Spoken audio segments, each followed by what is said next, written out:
Kemunduran banyak negara-negara besar ini bisa menjadi peluang dan momentum bagi kita untuk mengejar ketertinggalan. Menjadikan momentum musibah pandemi ini sebagai sebuah kebangkitan baru. Sekali lagi, kebangkitan baru untuk melakukan sebuah lompatan besar. Dan kelihatannya Trump akan menerapkan kebijakan ekonomi yang sifatnya reflasi. Jadi jangan dibawa persepsi nantinya setelah ini, masih kita bawa persepsi itu pada dolar. Mestinya tidak seperti itu. Maaf kalau saya salah.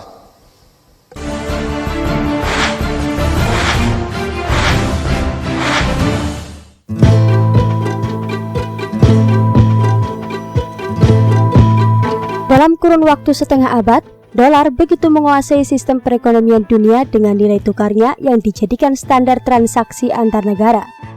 Dominasi Amerika dalam memonopoli moneter dan sistem perdagangan membuat negara konsumen punya ketergantungan tinggi pada mata uang dolar. Hal itu tak lepas dari peran World Bank dan IMF selama beberapa dekade secara sukarela memberikan pinjaman kepada negara berkembang dalam bentuk dolar. Dan kelihatannya Trump akan menerapkan kebijakan ekonomi yang sifatnya reflasi, reflationary. Kelihatannya akan menuju ke sana. Dan kurs dolar semakin mencerminkan antisipasi pasar bahwa pertumbuhan ekonomi Amerika akan lebih menguat lagi. Dan inflasi dolar akan melonjak. Mata uang dolar yang seolah dititipkan ke tiap negara melalui skema perdagangan memaksa tiap negara barter tumpukan dolar saat harus membeli maupun menjual barang atau jasa antar negara. Lupakan dulu kontroversi elit global, Freemasons, Illuminati, dan Rothschild bersaudara sebagai kelompok pengatur konspirasi keuangan dunia. Butuh 13 kerutan dijidat untuk memahami isu tersebut. Yang terpenting adalah kesadaran lepas dari jeratan gurita dolar menjadi awal perlawanan negara yang berkedaulatan ekonomi. Fokus. Yang pertama mengenai penyelesaian perjanjian perdagangan. Tidak semua impor harus menggunakan kurs dolar dan tidak semua ekspor mesti dibayar dolar menjadi pukulan berarti pada lembar uang berlogo S bercoret garis di tengah. Indonesia, Singapura, Malaysia, Jepang, Australia, Korea Selatan, dan Tiongkok sepakat mengikat perjanjian bilateral meninggalkan penggunaan mata uang dolar dalam transaksi perdagangannya. Artinya apa? Artinya bahwa kurs rupiah dolar semakin tidak mencerminkan fundamental perekonomian Indonesia. Ini kita selalu anunya ke sana terus. Padahal bukan cerminan fundamental ekonomi Indonesia. Melainkan semakin mencerminkan, menurut saya, semakin mencerminkan kebijakan ekonomi Amerika yang tadi saya sampaikan, jalan sendiri tadi. Keenam negara di Asia ditambah Australia yang setengah Asia, separuhnya lagi Amerika, ibarat bersekutu membuat pasar baru. Nilai tukar masing-masing mata uang diukur langsung antar ketujuh negara. Tidak lagi menggunakan kurs dolar. Buat yang mau jalan-jalan, lihat Kanguru di Aussie, tiket pesawatnya seharga duit Australia.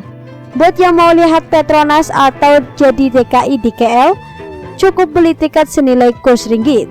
Atau yang punya bisnis dengan Alibaba, sudah enak bayarnya pakai yuan. Begitu kira-kira gambaran sederhananya. Apa untungnya untuk Indonesia dan apa ruginya bagi Paman Sam? Bagi Indonesia yang perlahan mulai beralih menjadi negara produsen setelah sekian lama berleha-leha sebagai negara konsumen, punya daya tawar lebih. Potensi komoditas sumber daya alam kita banyak dibutuhkan negara lain. Minyak bumi, pertambangan mineral dan batu bara, gas alam dan CPO banyak yang dijual mahal di negara tetangga. Kita sudah cek jual minyak mentah, impor Pertamax pakai dolar, padahal itu asalnya minyak dari kita juga.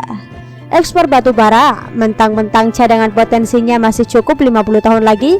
Setelah diolah di Tiongkok, kita jadi impor serat fiber, metanol, butan, amoniak hasil gasifikasi batu bara. Atau jual murah gas alam ditukar dengan LPG yang harganya sudah 5 kali lipat. Semuanya diatur oleh standar dolar. Kita punya hampir semua yang mereka butuhkan, bahkan pekerja yang rela dibayar murah. Juga pengguna internet ranking 6 terbesar di dunia di bawah Jepang, Cina, dan USA. Pasar produsen sekaligus konsumen terbesar di Asia. Mengapa harus berkiblat pada dolar? Barangkali itu yang terbesit dalam pikiran 7 kepala negara saat menyikapi perang dagang global yang semakin berpacu dengan kebebasan bertransaksi. Selanjutnya, apa kerugian di pihak Amerika dengan kongsi dagang 7 negara bandel itu?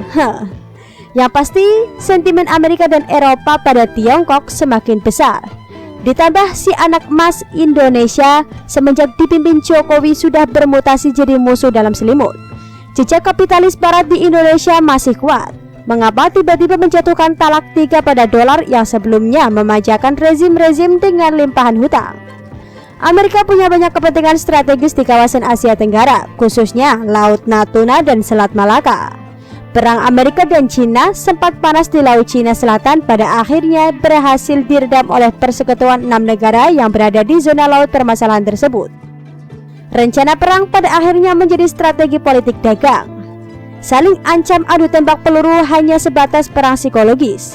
Justru kewaspadaan mengantisipasi perang militer cukup menyita anggaran besar. Produsen senjata panen rezeki dari pesanan negara-negara berdampak langsung dengan arena perang USA Tiongkok. Eropa dan Amerika mengeruk untung dari riuh potensi perang dunia ketiga. Sadar atau tidak, perang dunia ketiga sebenarnya sudah terjadi. Bukan tembak-tembakan rudal peluru atau saling lempar granat, tapi perang dagang dunia. Bagaimana menurut Anda?